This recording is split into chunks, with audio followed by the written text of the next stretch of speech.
안녕하세요. 저는 서울 변두리에서 30년째 살고 있는 50대 후반 주부입니다. 이렇게 사연을 보내는 게 좀 쑥스럽긴 하네요. 전 그저 평생 가족을 위해 살아왔고 그걸 제 자부심이자 행복으로 여기고 살아온 평범한 사람입니다. 그런데 최근에 제가 겪었던 인생의 가장 큰 소용돌이 같은 일을 여러분께 들려드리려고 합니다. 서툰 글이어도 재밌게 읽어주세요. 저는 젊었을 적에 의류 도매상에서 10년간 일했습니다. 새벽에 일어나 물건 떼러 다니며 악착같이 돈을 모았죠. 그때는 정말 하루하루가 전쟁 같았어요. 무거운 옷보따리 들고 계단 오르내리는 게 일상이었고 밥 먹을 시간도 아까워서 김밥 한 줄로 때우곤 했답니다. 겨울엔 손이 곱아서 돈 세는 것도 힘들었고 여름엔 땀이 비 오듯 쏟아져도 쉴 수가 없었죠. 발목이 퉁퉁 부어도 파스 하나 붙이고 버텼어요. 손님과 크고 작은 실랑이를 하루에도 수십 번씩 하느라 목이 쉬어서 말이 안 나올 때도 있었죠. 한 번은 너무 피곤해서 물건 실은 손수레에 기대 잠들어 버린 적도 있었고요. 지나가던 아저씨가 깨워주지 않았으면 소매치기 당할 뻔했죠. 그래도 통장에 돈이 차곡차곡 쌓이는 걸 보면 피로가 싹 가시곤 했답니다. 돈이 좀 모인 후에는 아파트 상가에 도시락집 겸 반찬 가게를 차렸어요. 아침엔 도시락, 저녁엔 반찬을 팔았죠. 처음엔 하루에 도시락 10개도 못 팔았는데 다행히 맛이 좋다고 입소문이 나면서 나중엔 100개씩 팔기도 했어요. 그 일도 매일 새벽에 일어나서 재료 손질하고 밥 짓고 반찬 만들어야 하는 중노동이었어요. 하루는 도시락 100개 주문이 한꺼번에 들어와서 밤새 일한 적도 있었어요. 정신없이 바빴지만 그래도 행복했습니다. 손목이 끊어질 것 같아도 돈 벌 생각에 힘이 났죠. 그렇게 한 푼 두 푼 모은 돈으로 20년 일에 작은 건물 하나를 장만했을 때 정말 세상을 다 가진 기분이었어요.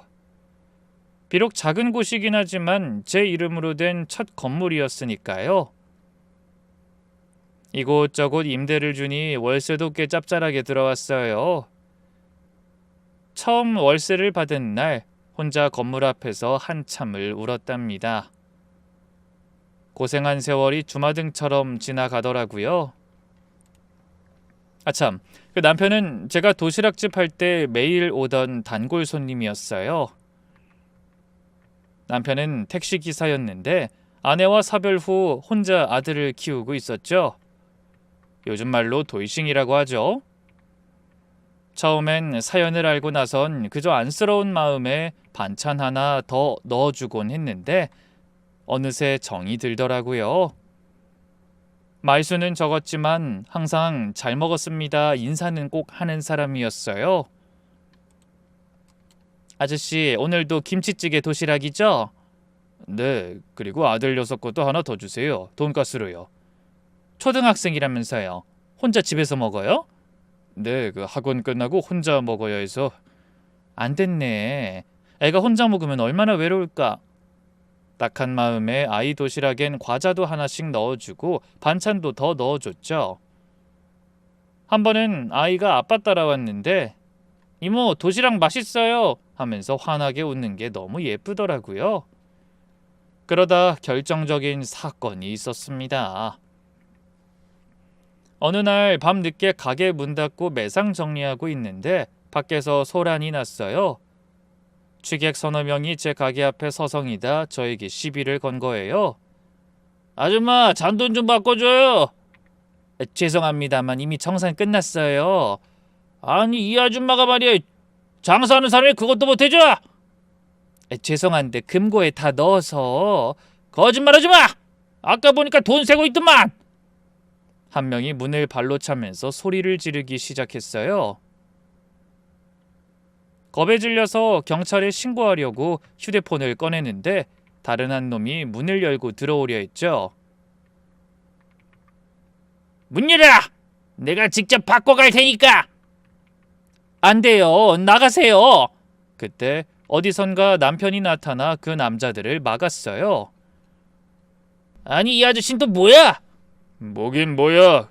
경찰 부르기 전에 나가요. 나가라고? 허겁지겁 택시 세워두고 뛰어온 것 같더라고요. 취객들이 욕설을 퍼부으며 덤비려 했지만 남편이 꿋꿋이 막아섰죠. 한 놈이 남편을 밀치자 남편도 주먹을 휘둘렀어요. 평소엔 그렇게 조용한 사람이 그렇게 용감할 줄 몰랐죠. 경찰이 올 때까지 절대 물러서지 않았어요. 나중에 들어보니 손님 태우고 가다가 제 가게 불이 켜진 걸 보고 뭔가 불안해서 들렸다가 그 상황을 목격한 거였대요. 다치신 데 없어요? 네, 괜찮아요. 정말 감사해요. 어떻게 감사를 드려야 할지. 아니에요. 당연히 해야 할 일을 한 거예요. 그래도 택시 손님도 놓치시고. 손님이야 또 타면 되죠. 사람이 다치면 안 되잖아요. 정말 고마워요. 그날 경찰서에서 조서 작성하는 동안도 계속 옆에 있어줬어요. 새벽 2시가 넘어서 끝났는데도 집까지 데려다 줬죠. 혼자 장사하시는 거 위험해 보여서 걱정됐어요.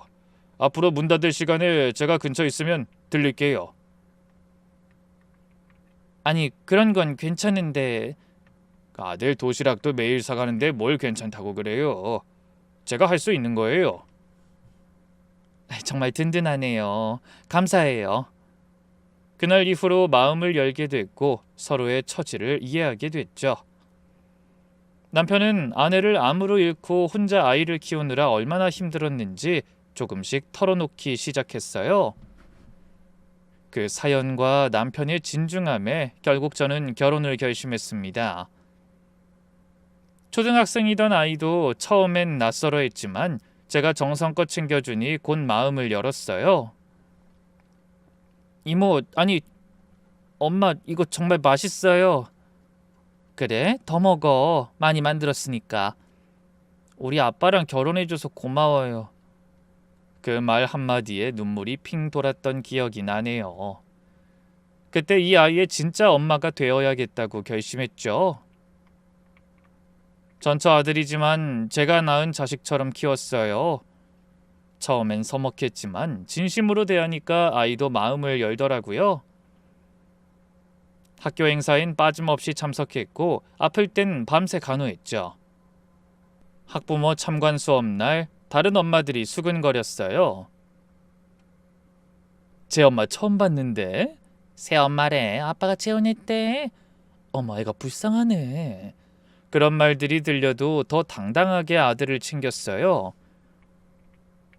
운동회 때는 김밥도 누구보다 예쁘게 싸가고 과자도 잔뜩 준비해서 아들 친구들한테도 나눠줬죠. 그러다 아이가 중학생이 됐을 때 큰 일이 있었습니다. 어느 날 아들이 얼굴이 퍼렇게 멍든 채로 집에 왔어요. 셔츠는 찢어지고 무릎엔 피가 났죠. 성현아, 이게 무슨 일이야? 아무것도 아니야. 아무것도 아닌 게 이래? 엄마한테 말해봐. 그냥 넘어졌어. 넘어진 게 이런 상처가 나? 누가 그랬어? 한참을 캐물은 끝에야 실토했어요. 학교에서 왕따를 당하고 있었던 거예요. 몇몇 아이들이 너희 엄마 가짜잖아. 새엄마한테 맞지? 불쌍한 놈 이런 말로 괴롭혔대요. 심지어 돈까지 뺏어갔다고 했죠. 가슴이 찢어지는 것 같았습니다. 다음 날 바로 학교로 찾아갔죠. 교무실 문을 벌컥 열고 들어가서 큰 소리로 외쳤어요. 우리 아이 담임 선생님이 누구세요? 네, 어머님 저인데요. 선생님, 우리 아기가 학교 폭력을 당하고 있는데 모르셨어요? 어머님, 아이들끼리 장난친 거 아닐까요? 장난이요? 얼굴이 이렇게 멍들도록 때린 게 장난이에요? 돈까지 뺏어간 게 장난이에요? 교무실이 발칵 뒤집혔죠. 제가 고래고래 난리친 끝에 결국 가해 학생들과 부모들을 다 불렀어요. 가해 학생들이 사과했고 3명 중 2명은 전학까지 갔죠. 그때부터 아들이 절 진짜 엄마처럼 따르기 시작했어요. 엄마 고마워. 뭘 고마워해. 당연한 거지.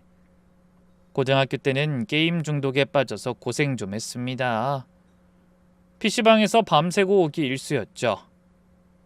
성적은 곤두박질치고 용돈 타서는 다 게임에 쓰고 심지어 제 지갑에서 돈을 훔친 적도 있어요. 남편은 화를 내며 때려서라도 정신 차리게 해야 한다고 했지만 저는 다른 방법을 택했어요. 게임이 그렇게 재밌어? 엄마는 모를 거야. 그래, 엄마는 몰라. 대신 네가 왜 그러는지는 알고 싶어. 그냥 게임 안에선 내가 영웅이 될 수 있어. 최고가 될 수 있어. 현실에선 최고가 될 수 없어? 현실은 너무 힘들어. 공부도 못하고 친구도 없고. 그날 밤새 아들과 대화했어요. 학업 스트레스, 친구 관계, 미래에 대한 불안 다 털어놓더라고요. 그 후로 조금씩 게임 시간을 줄여나갔고 대신 운동을 시작했어요. 새벽에 같이 조깅도 하고 주말엔 등산도 갔죠. 결국 대학도 갔고 군대도 무사히 다녀왔죠. 제대 후엔 완전히 달라졌어요. 취업 준비하면서 정말 열심히 공부했어요. 원하던 회사에 최종 합격했을 때 그 기쁨은 평생 잊을 수 없을 거예요. 엄마, 나 붙었어. 그때 말했던 그 IT 기업. 정말? 아이고, 우리 아들 장하다. 정말 장해. 엄마가 포기하지 않고 믿어줘서 가능했어. 이제 진짜 어른 됐네. 첫 월급 타면 엄마 가방 사줄게. 눈물이 났어요. 그 힘든 시간을 견뎌낸 아들이 너무 대견했거든요. 그러다 아들이 30이 되던 해 처음으로 여자친구를 집에 데려왔어요. 이름은 소연이고 회사 동료라고 했는데 뭔가 좀 묘한 느낌이었죠. 화려한 화장에 명품 옷과 가방, 액세서리까지 회사원 치고는 너무 사치스러운 차림이었어요. 어머니 안녕하세요. 와, 집이 너무 깔끔하고 예쁘네요. 겉으론 밝고 예의 바른 것 같았지만 뭔가 진심이 느껴지지 않는 그런 느낌 있잖아요. 현관에 들어서자마자 집안을 휘둘러 보는 눈빛이 예사롭지 않았죠. 우와, 집이 엄청 크네요. 몇 평이에요? 그냥 30평대예요. 30평대가 이렇게 커요? 저희 집보다 훨씬 큰데? 그리고 또 제가 정성껏 차린 상을 보더니 어머니 맛있는 거 많이 해주셨네요. 감동이에요. 대박. 입으로는 그렇게 말하면서 젓가락은 거의 안 움직이더라고요. 제가 새벽부터 일어나서 준비한 갈비찜은 한 점, 잡채는 2젓가락 정도? 된장찌개도 숟가락으로 휘휘 적기만 하고는 안 먹었어요. 많이 먹어요. 더 필요한 거 있으면 말하고. 아, 저 원래 소식해요. 다이어트 중이라. 근데 어머님 요리 정말 맛있어요. 진짜예요. 그러면서 아들 눈치를 슬쩍슬쩍 보는 게 다 보이더라고요. 아들은 여자친구가 잘 안 먹는 것도 모르고 행복한 표정이었죠. 우리 엄마 요리 진짜 맛있지? 응, 완전 맛있어. 나중에 레시피 좀 알려주세요, 어머님. 좀 인위적이라고 해야 하나? 그리고 또 거실에서 과일을 먹다가 아들이 잠깐 화장실을 간 사이에 이런 질문을 하더라고요. 오빠가 어머님이 건물주라고 하던데 맞아요? 작은 건물 하나 있긴 해요. 헉, 대박! 오빠 금수저였네? 아, 역시. 금수저는 무슨 그냥 월세 받아먹고 사는 거죠. 월세가 얼마나 나오는데요? 대놓고 묻는 뻔뻔함에 말문이 막혔어요. 아들이 돌아오자 금세 표정을 바꿔서 오빠, 어머님 정말 대단하신 분이다 라고 하던데 이미 제 마음에 안 차서 그런 건지 뭔지 전부 다 마음에 안 들더라고요. 하지만 아들이 좋아하는 사람이니 티를 내진 않았어요. 그냥 만나다 말겠거니 하는 마음도 있었고요.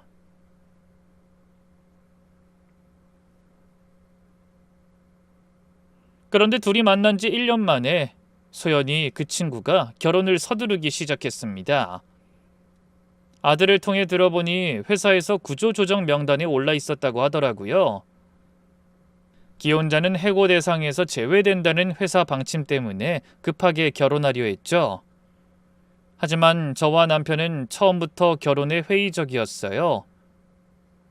어느 날 저녁, 남편과 진지하게 얘기했죠.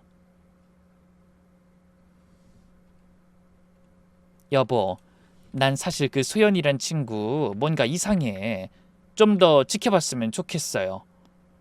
나도 그래. 너무 계산적인 것 같아. 처음 왔을 때 우리 집 구석구석 살피는 게 다 보였어. 밝긴 한데 또 속으론 다른 생각하는 것 같기도 하고. 그리고 제가 가장 마음에 걸리는 게 있었어요. 처음엔 제가 새어머니인 걸 모르고 친근하게 굴었거든요. 이후에 다시 만났을 때 아들이 앞에서 새어머니라고 말해줬는데 갑자기 그 친구 태도가 180도 달라졌거든요. 이후에 한 번 더 만났을 때 완전 친어머니가 아니시구나. 왠지 그런 느낌이 있긴 했어요. 무슨 뜻이에요? 아니에요. 그냥 진짜 어머니는 느낌이 다르잖아요. 그 따뜻함이랄까?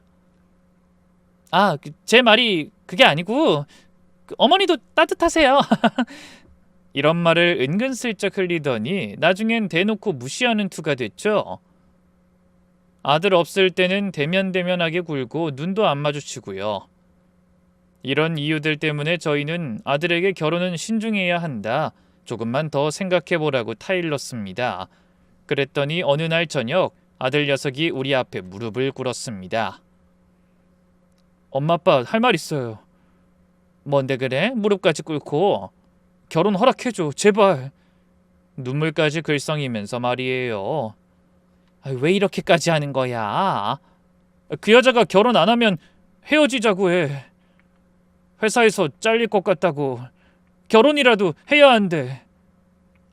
그게 결혼하는 이유가 되니? 엄마, 나 이 사람 아니면 평생 혼자 살 것 같아. 내가 진심으로 좋아하는 사람이야. 얘야, 넌 충분히 좋은 사람이야. 더 좋은 사람 만날 수 있어. 엄마, 나도 알아. 그 여자가 완벽하지 않다는 거. 하지만 엄마가 날 키워준 것처럼 이 사람도 변할 수 있을 거야. 내가 노력할게. 진짜로 잘해줄게. 그 말에 가슴이 무너지더라고요. 제가 새엄마로서 이 아이를 변화시킨 것처럼 아들도 그런 희망을 품고 있었던 거죠. 정말 후회 안 할 거야? 응, 엄마, 내가 책임질게. 정말 잘 살게. 난 그 사람 믿어. 엄마 아빠가 계속 반대해도 결혼할 거지? 그래도 엄마 아빠 허락 받고 싶어. 축복받고 싶어. 아들이 우리 관계를 빗대어 말하니 더는 반대할 수가 없었어요. 남편도 한숨을 쉬며 그래, 자식 하나 잘 되는 게 소원이니까 한번 믿어보자. 그리고 결혼은 두 사람이 하는 거야. 한 사람만 노력한다고 되는 게 아니야. 알아 아빠. 정말 고마워 허락해줘서. 결국 마지못해 승낙했지만 불안한 마음은 계속됐답니다. 그리고 그 불안은 현실이 됐죠. 상견례 날 예비사돈을 만났어요. 예비사돈은 시골 출신으로 엄청 화끈하고 사교적인 분이었어요. 식당에 들어오자마자 큰 목소리로 인사했죠. 아이고 사돈, 만나서 반가워요. 우리 이제 가족이에요.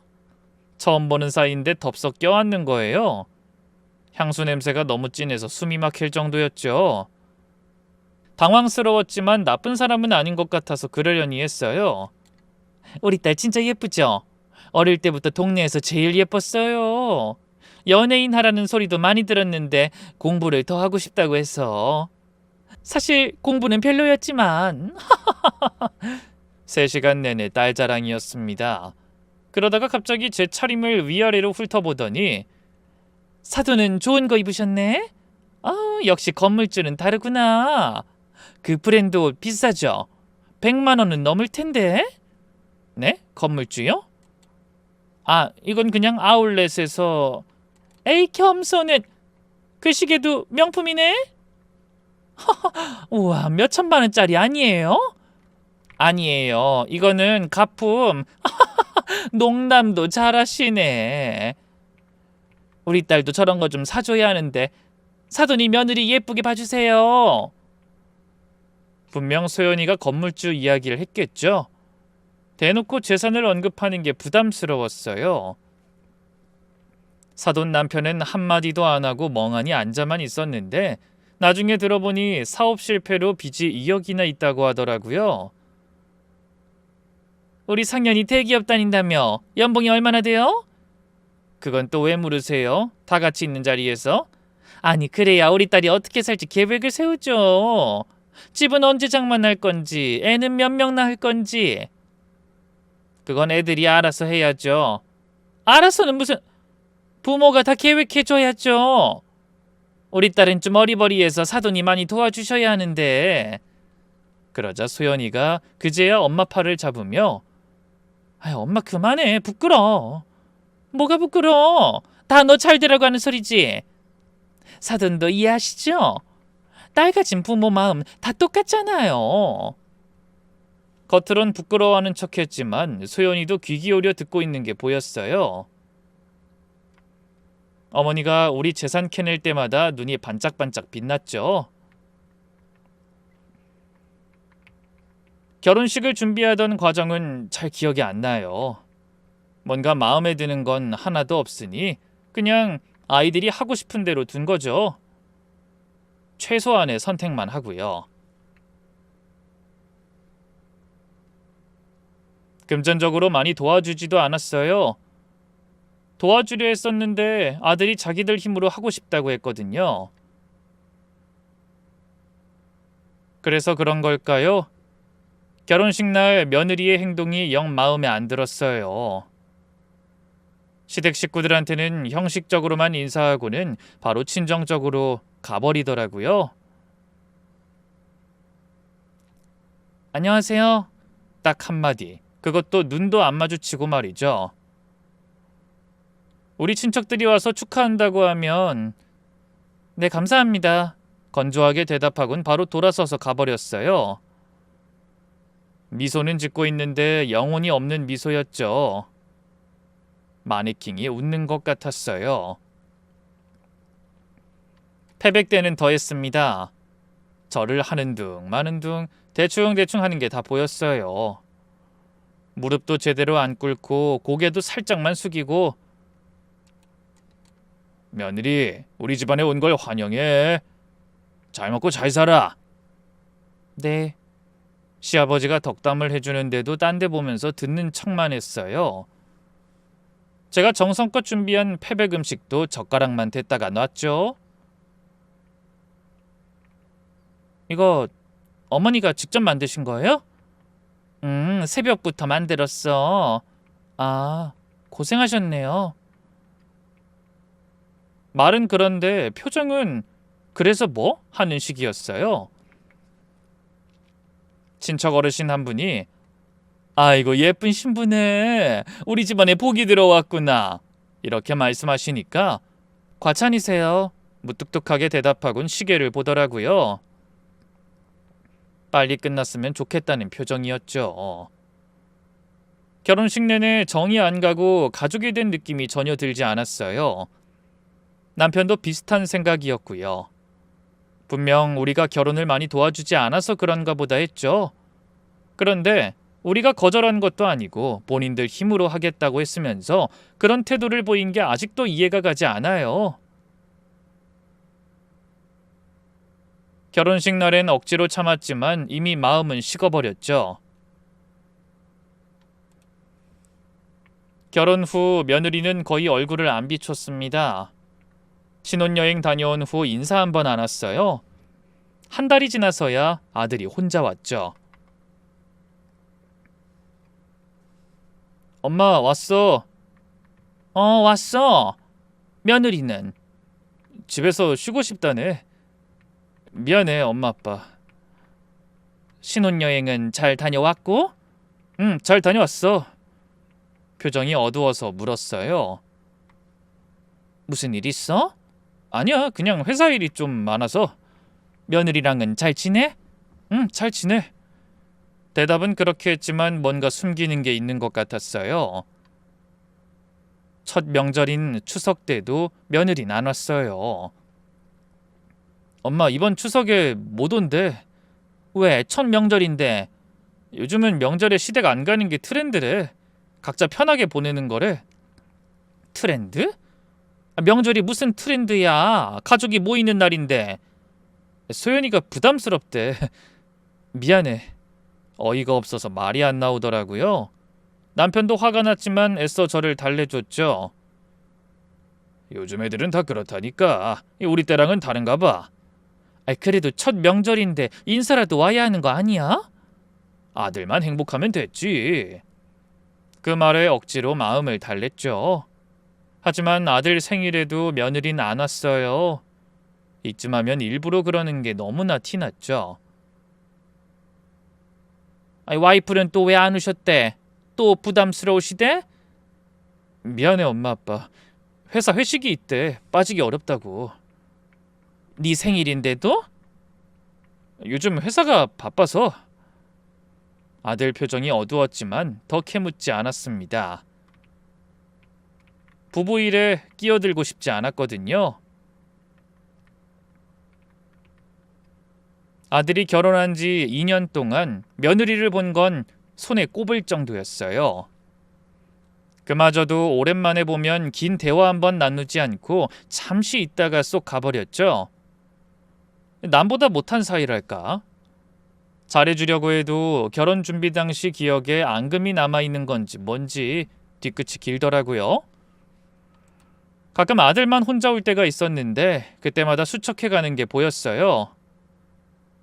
한 번은 아들이 실토했죠. 사실 와이프가 요리를 전혀 안 해. 매일 배달 음식만 먹어. 뭐? 그럼 돈이 얼마나 들겠어? 모르겠어.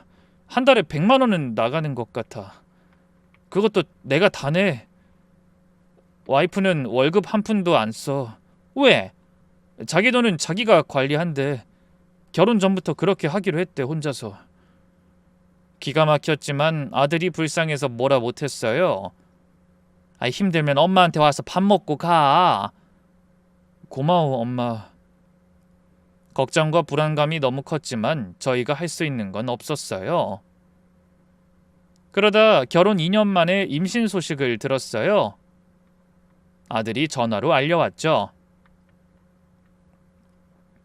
엄마, 우리 애 가지게 됐어. 정말?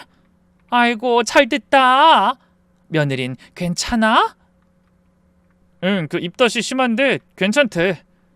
입덧이 심하면 힘들 텐데 뭐 도와줄 거 없어? 글쎄, 내가 물어볼게. 기뻤지만 한편으론 걱정도 됐어요. 그동안 얼굴도 안 비추던 며느리가 과연 엄마가 될 준비가 됐을까 싶었거든요. 그런데 임신하고 나서 뜻밖의 갑자기 며느리가 자주 찾아오기 시작했어요. 어느 날 초인종이 울려서 나가보니 며느리가 서 있었죠. 창백한 얼굴에 많이 야윈 모습이었어요. 어머니 저예요. 아니 웬일이야? 많이 아파 보이는데?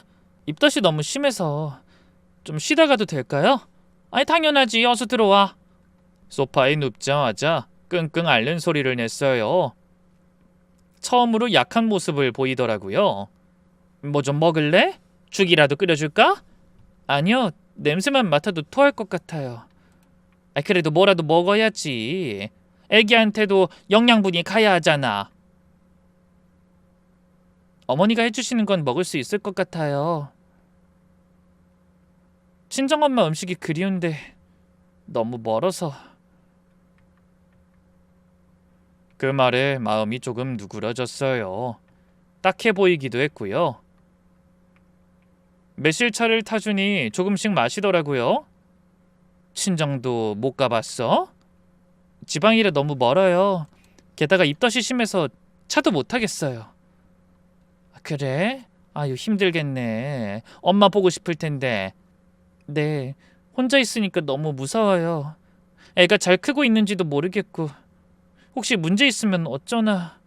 눈물을 글썽이며 말하는데 마음이 약해졌어요.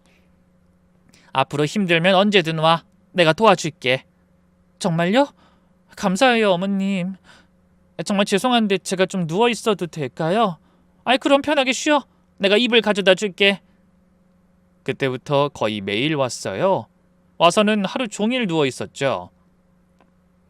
처음엔 그냥 쉬기만 했는데 점점 요구사항이 늘어났어요. 어머니, 오늘은 미역국이 먹고 싶어요. 그래, 금방 끓여줄게. 소고기 많이 넣어주세요. 애기한테 좋대요. 소고기 한 근 넣어서 진하게 끓여주니 맛있게 먹더라고요. 어머니 정말 맛있어요. 엄마 생각나요. 친정엄마 보고 싶지? 네. 그런데 어머니가 있어서 다행이에요. 어머니가 진짜 엄마 같아요. 그런 말을 들으니 마음이 풀렸어요. 아, 이제 정말 가족이 되는구나 싶었죠. 병원 갈 때도 같이 가자고 하더라고요. 성현 오빠는 회사 때문에 못 와서 혼자 가기 무서운데 어머니가 같이 가주실 수 있어요? 그럼 당연히 가야지. 게다가 아기용품도 같이 고르러 다녔어요. 어머니, 이 유모차 어때요? 아이, 좋네. 근데 너무 비싼 거 아니야? 애기한텐 좋은 거 써야 하는데. 그래, 내가 사주마. 점점 당연하다는 듯이 사달라고 했지만 손주 생각에 다 들어줬어요. 유모차 200만 원, 카시트 100만 원, 아기 침대 300만 원. 돈이 한두 푼 드는 게 아니더라고요. 임신하고 약해져서 그런가 보다. 첫 애라 불안하기도 하고. 그렇게 생각했죠. 하지만 그게 전부 계산된 행동이었다는 걸 너무 늦게 안 거예요. 손주가 태어난 후에 벌어질 일들을 상상도 못했습니다. 그렇게 시간이 훌쩍 지나 건강한 손자가 태어났습니다. 분만실에서 아이 울음소리가 들렸을 때 눈물이 났어요. 2.8kg의 작은 생명체가 우리 가족이 된 거죠. 며느린 출산 후 산후조리원에 있다가 자기 집으로 돌아갔어요. 그런데 얼마 지나서 아들에게 전화가 왔어요. 목소리는 완전히 지쳐 있었죠. 엄마, 우리 좀 도와줘. 일주일째 제대로 못 잤어. 왜, 애가 아파? 아픈 건 아닌데 밤낮이 바뀌었어. 낮엔 자고 밤엔 깨어있어. 아유, 신생아는 다 그래. 100일만 지나면 나아질 거야. 와이프가 너무 힘들어해. 우울증 올 것 같대. 급하게 아들 집에 가봤더니 집안이 엉망이었어요. 기저귀며 젖병이며 여기저기 널브러져 있고 싱크대엔 설거지가 산더미처럼 쌓여 있었죠.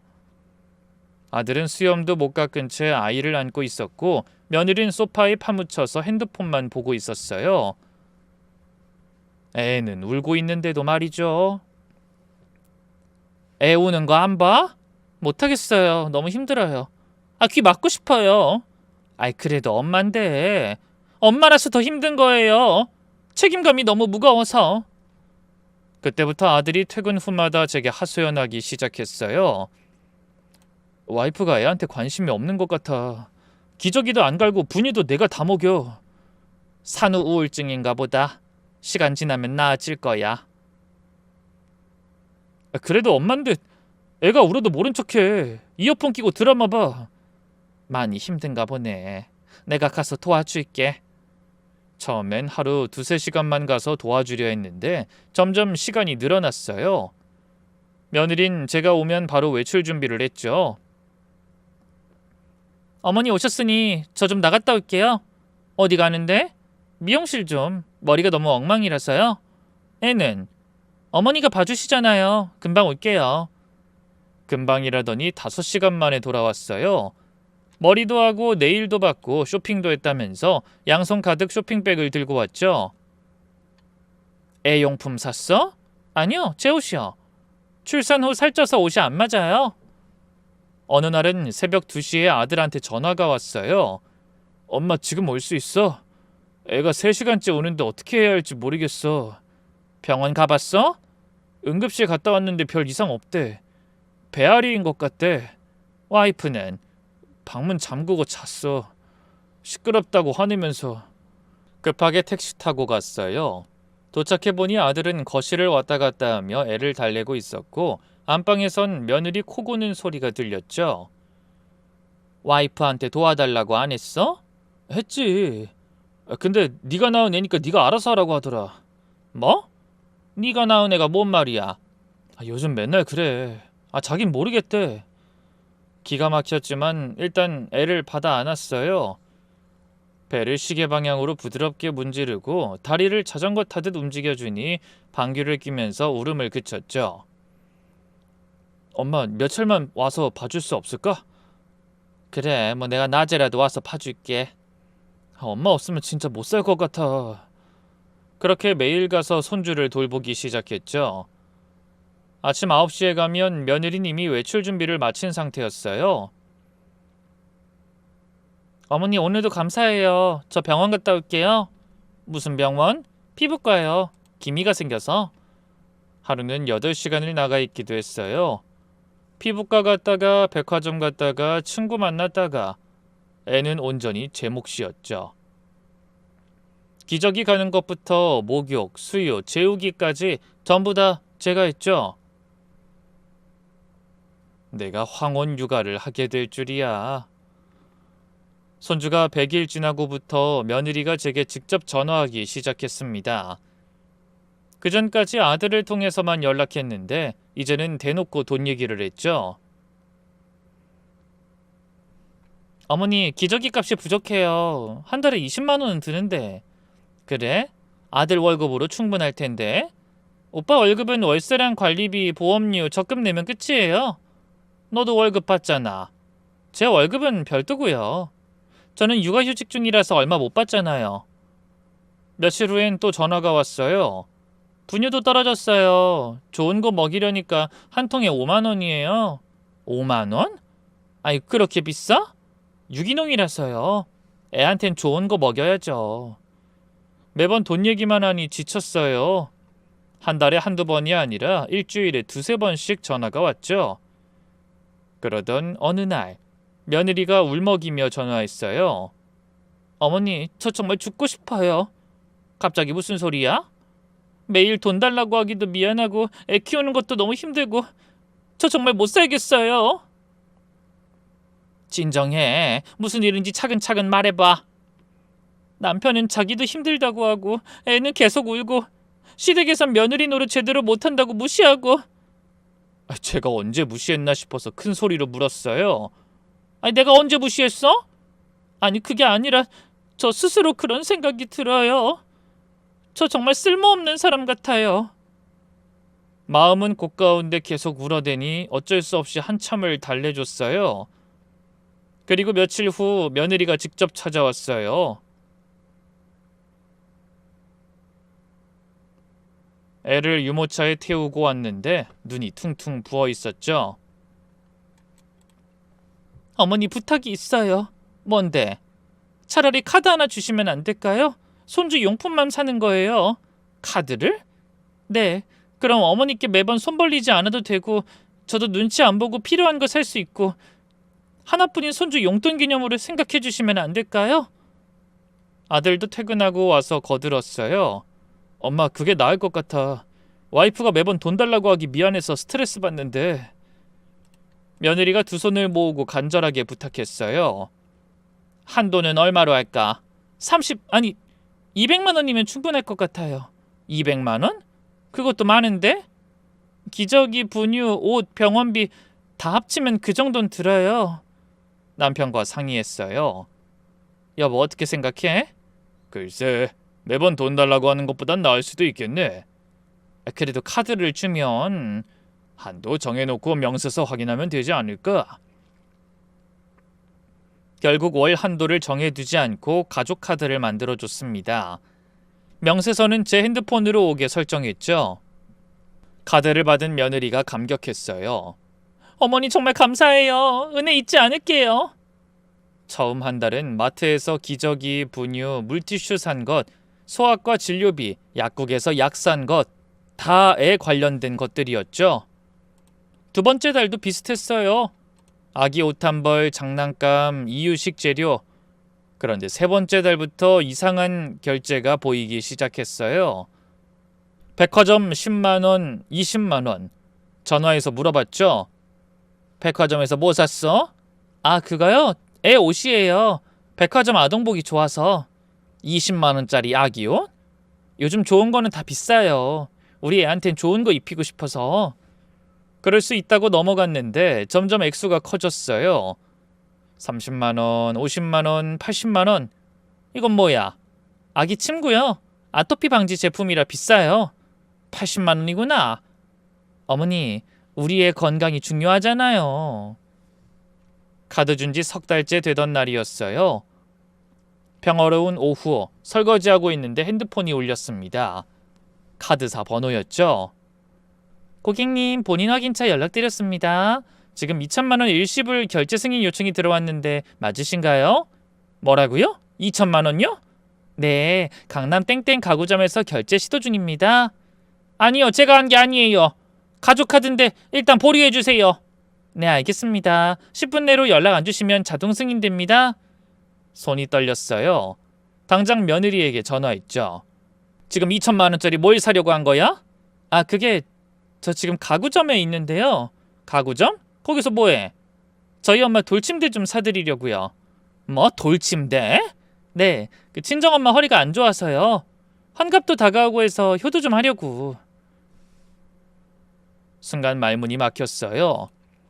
그게 손주용품이니? 어머니도 우리 가족이잖아요. 가족끼리 왜 그러세요? 가족이라도 그건 네가 살 일이지. 왜 내 카드로 사? 제가 돈이 없어서. 어머니가 이해해 주실 줄 알았는데. 너무 어이가 없어서 목소리가 떨렸어요. 당장 집으로 와! 지금은 못 가요. 애 보고 있어요. 애 데리고 와 그럼. 애가 자고 있어서 깨우면 안 돼요. 그럼 지금 바로 카드만 택배로 보낼게요. 그럼 되죠? 어찌나 뻔뻔하던지 오히려 저에게 서운해하더라고요. 저는 곧장 전화를 끊고 카드사에 다시 전화했어요. 결제 취소해주세요. 그리고 카드 정지시켜주세요. 네, 처리해드리겠습니다. 남편한테 말했더니 화를 냈어요. 내가 뭘 했어? 카드 주면 탈난다고 했잖아. 나도 몰랐어. 이렇게까지 할 줄은. 그날 저녁 정말 등기로 카드만 달랑 왔어요. 메모 하나 없이 가위로 싹둑싹둑 4조각으로 잘라버렸죠. 그리고 며느리에게 전화했어요. 카드 잘랐고 정지시켰다. 다신 이런 일 없을 거야. 어머니 너무하세요. 한 번 실수했다고. 실수? 2천만 원이 실수야? 친정엄마 선물을 내 카드로 결제한 게 실수야? 저희 엄마도 손주 할머니잖아요. 손주 할머니한테 선물하는 것도 안 돼요? 그 말에 폭발했어요. 뭐? 너 정말 정신 안 차릴래? 제가 뭘 잘못했는데요. 애 낳고 고생하는 며느리한테 그 정도 배려도 없으세요? 매일 애 봐주고 매달 300만 원씩 주는 게 배려 아니야? 누가 이렇게 하니? 이건 당연한 거잖아요. 하나뿐인 손주인데. 화가 나 전화를 끊어버렸어요. 아들에게 연락했더니 엄마 미안해. 내가 해결할게. 네가 어떻게 해결하게? 소연이 걔 정신이 아예 나간 것 같은데. 내가 잘 타일러 볼게. 와이프가 요즘 스트레스가 많아서 그런 것 같아. 스트레스? 매일 놀러 다니면서 무슨 스트레스? 며느린 오히려 피해자 코스프레를 했다네요. 시어머니가 날 구박해. 돈 몇 푼 가지고 인격 모독해. 그게 몇 푼이야? 2천만 원인데? 우리 엄마 선물 하나 못 사줘? 너무 서러워. 그렇게 말하니 아들도 지쳐서 한숨만 쉬었대요. 참나. 며느리와 다툰 다음날 아침 9시 사돈에게서 전화가 왔습니다. 첫 목소리부터 공격적이었죠. 사돈, 우리 딸이 산후 우울증으로 고생하는데 왜 그렇게 못되게 구십니까? 못되게 굴다니요. 무슨 말씀이세요? 딸이 어제 밤새 울면서 전화했어요. 시어머니가 카드 뺏고 욕했다고. 욕은 안 했어요. 사실만 말했죠. 돈 좀 썼다고 그렇게 야단칠 일이에요? 좀이 아니라 2천만 원이에요. 제가 용돈 주는 것도 모자라 2천만 원이나 더 썼다고요. 2천만 원? 어쨌든 손주를 낳아준 며느리인데 그 정도는 할 수 있죠. 여태껏 몇 천만 원은 썼을 겁니다. 거기에 이번 2천만 원이 더해진 거라고요. 그것도 사돈이 쓸 돌침대로요. 지금 사돈 거라서 편드는 겁니까? 돌침대? 무슨 돌침대? 예상치 못한 반응이었어요. 순간 정적이 흘렀죠. 며느리가 사돈 환갑 선물로 돌침대 사려고 했다고요. 허리 아프시다면서요. 모르셨어요? 뭐? 내가 허리 아프다고? 난 허리 멀쩡한데? 네? 그럼 우리 집에 돌침대 없어요. 그럼 비싼 거 살 형편도 안 되고. 당황한 목소리였어요. 그때 전화기 너머로 며느리 목소리가 들렸죠. 알고 보니 며느리가 하소연하자 사돈이 며느리 집에 올라온 거더라고요. 같이 있을 때 저한테 따지려고 전화한 거였고요. 엄마 전화 끊어. 내가 설명할게. 사돈이 딸에게 묻는 소리가 들렸어요. 너 돌침대 산다고 했어? 아니 그게 시어머니가 카드 정지시켜서 못 샀어. 못 샀다고? 그럼 2천만 원은 진짜 돌침대 사려고 했다고? 그래 엄마 주려고 했는데 어머니 때문에 못 샀다고. 거짓말을 또 하는 거예요. 이미 결제하려다 제가 막은 걸 숨기고 시어머니 때문에 못 샀다고 둘러대는 거죠. 사돈, 방금 따님이 거짓말했어요. 이미 가구점에서 결제하려다가 제가 카드사에 전화해서 막은 거예요. 뭐라고요? 그럼 그 돈을... 네, 이미 뭔가를 사려고 했던 거죠. 돌침대가 아니라. 사돈 목소리가 떨렸어요. 잠깐만요. 제가 딸한테 확인하고 다시 연락드릴게요. 네, 진실을 꼭 확인해 보세요. 저도 좀 알려주시고요. 1시간 후 사돈이 다시 전화했어요. 목소리가 완전히 달라져 있었죠. 사돈, 제가 정말 죄송해요. 제가 잘못 알았어요. 뭘 확인하셨어요? 딸이 거짓말했어요. 돌침대가 아니라 다른 거 하려고 했대요. 다른 게 뭔데요? 그건 딸이 말을 안 하네요. 사돈도 당황한 기색이 역력했어요. 사돈 정말 죄송해요. 제가 딸을 잘못 키웠나 봐요. 지금이라도 아시면 됐죠. 앞으로 이런 일 없도록 제가 딸한테 단단히 말할게요. 네, 부탁드려요. 며칠 후 참다 이젠 도저히 못 참겠다는 생각이 들었어요. 며느리가 2천만 원으로 뭘 하려고 했는지 직접 확인해야겠다고 마음먹었죠. 아들은 회사에 있을 시간이었어요. 택시 타고 아들 집으로 갔어요. 초인종을 눌렀는데 대답이 없었죠. 며느라, 나야. 시어머니. 한참을 눌렀는데도 반응이 없어서 비밀번호를 눌러서 들어갔어요. 결혼할 때 비상시를 대비해서 알려준 번호였죠. 며느라, 어딨어? 거실은 어둡고 조용했어요. 애 울음소리도 안 들렸죠. 혹시 나갔나 싶어서 나가려는데 안방에서 신음소리가 들렸어요.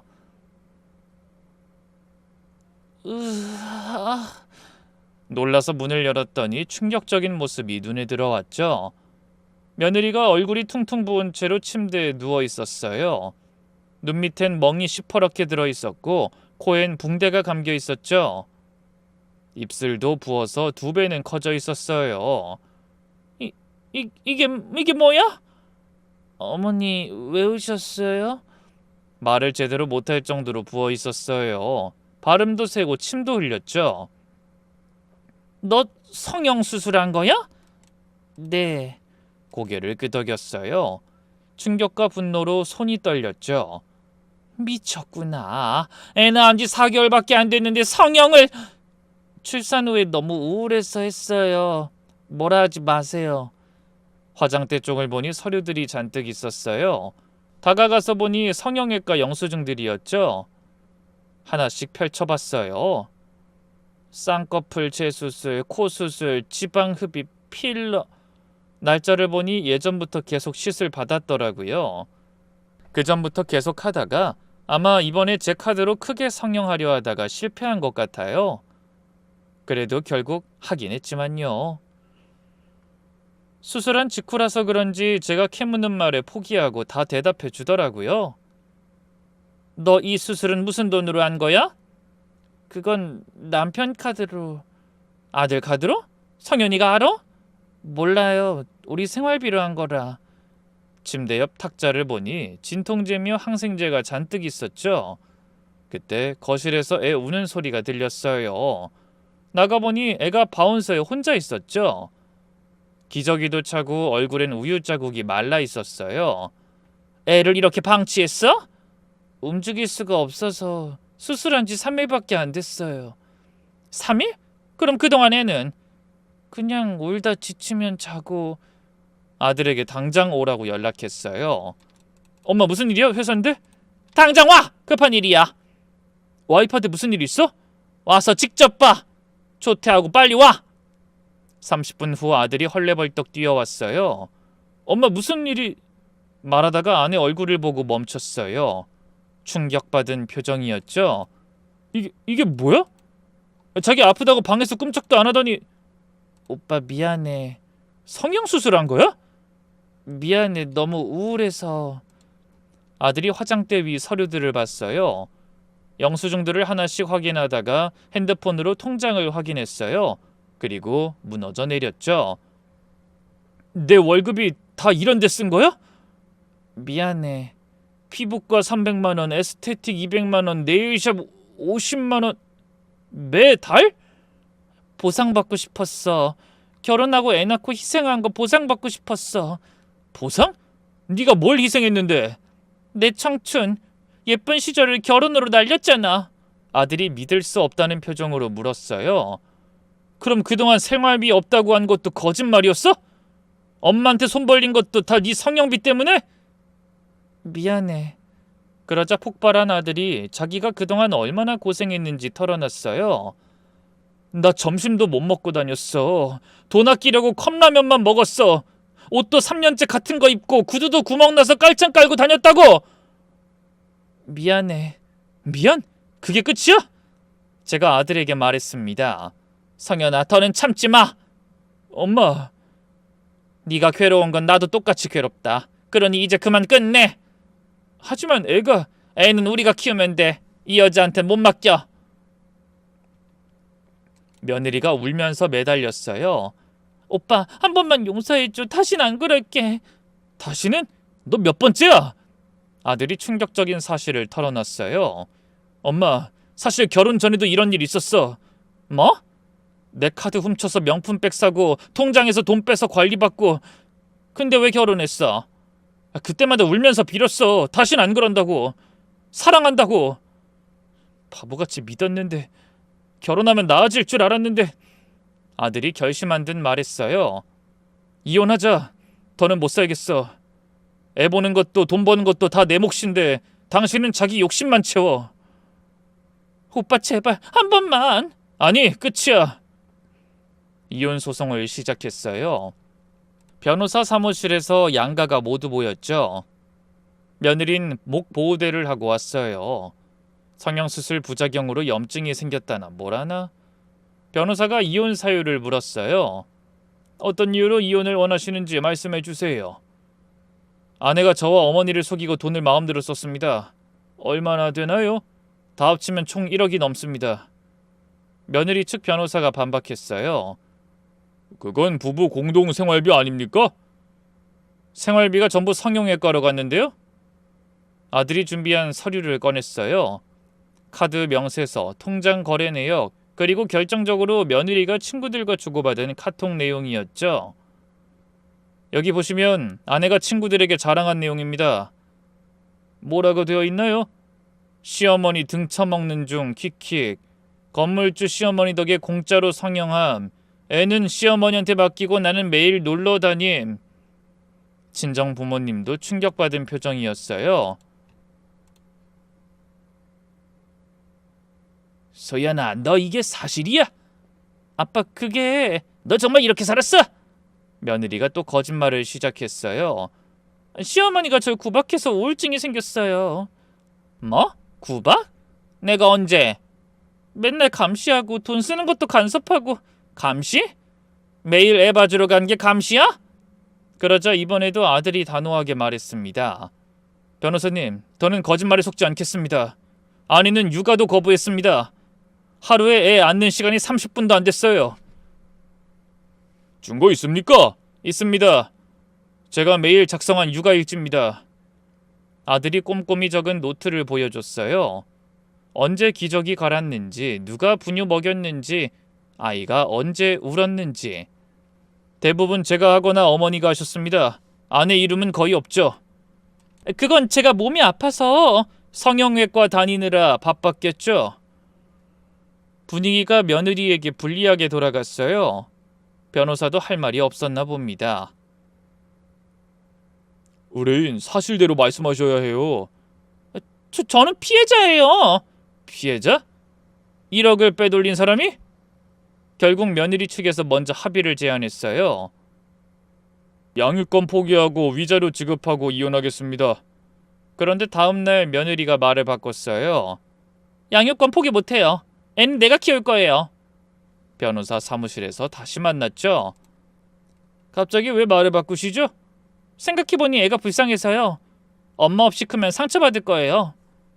지금까지 엄마 역할 안 했으면서 앞으로 잘할게요. 이윽고 양육 능력 심사가 시작됐어요. 현재 직장이 있으십니까? 휴직 중이지만 곧 복직할 예정이에요. 하지만 아들이 반박 증거를 냈어요. 회사에서 이미 해고 통보 받았습니다. 무단 결근 누적으로요. 게다가 누가 봐도 아들이 주 양육자였어요. 거기에 저희 부부의 지원 약속까지. 저희가 손주와 아들을 전적으로 지원하겠습니다. 경제적으로도 육아도요. 결국 양육권은 저희가 가져오게 됐죠. 어찌나 다행이던지.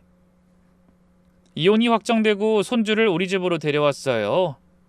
아들도 잠시 우리 집에서 지내기로 했죠. 충격이 커서 혼자 있기 힘들어했거든요. 엄마, 내가 너무 바보였어.